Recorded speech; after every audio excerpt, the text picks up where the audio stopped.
যে সমস্ত যুবকেরা অবিবাহিত এখনো বিয়ে করেনি, ওরা দেখবেন ঘরের চতুর্দিক দিয়ে নায়িকাদের ছবি দিয়ে সাজায় রাখছে। ঘুমানোর আগে ওই নায়িকাদের ছবি দেখা নফল মনে করে। কথা কন, ওই নায়িকাদের ছবির দিকে তাকায় ঘুমানোর আগে আর বলে, আহারে এরকম একটা বউ যদি পাইতাম কপালটা খুলে যেত। ঘুমের ঘরে দেখে ওই নায়িকার বুকের ওপর। কথা কন ঠিক?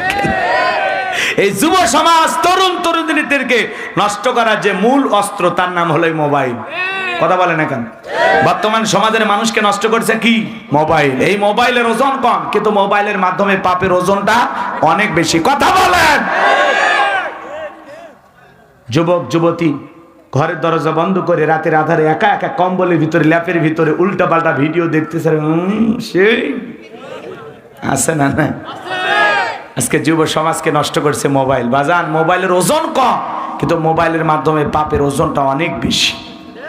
এই মোবাইল আজকে আমাদের জীবনের ঘন্টার পর ঘন্টা সময় নষ্ট করতেছে। কথা বলেন, কথা বলেন। দেশে মোবাইল আইছে, চিঠি বন্ধ হইয়াছে, দিওয়ানা বানাইছে, পোলা মাইয়ার মনের কথা ভাসে বাতাসে।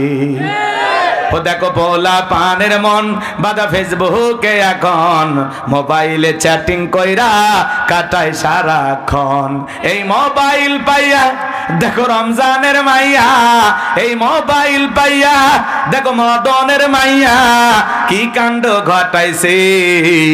স্বামী সংসার রাইখা নাকি পলায়া গেছে, স্বামী সন্তান রাইখা নাকি পালায়া গেছে। 2 বাচ্চার মা, 4 বাচ্চার মা পরকীয়া প্রেম করে আরেকটা ছেলের হাত ধরে পালিয়ে যায়।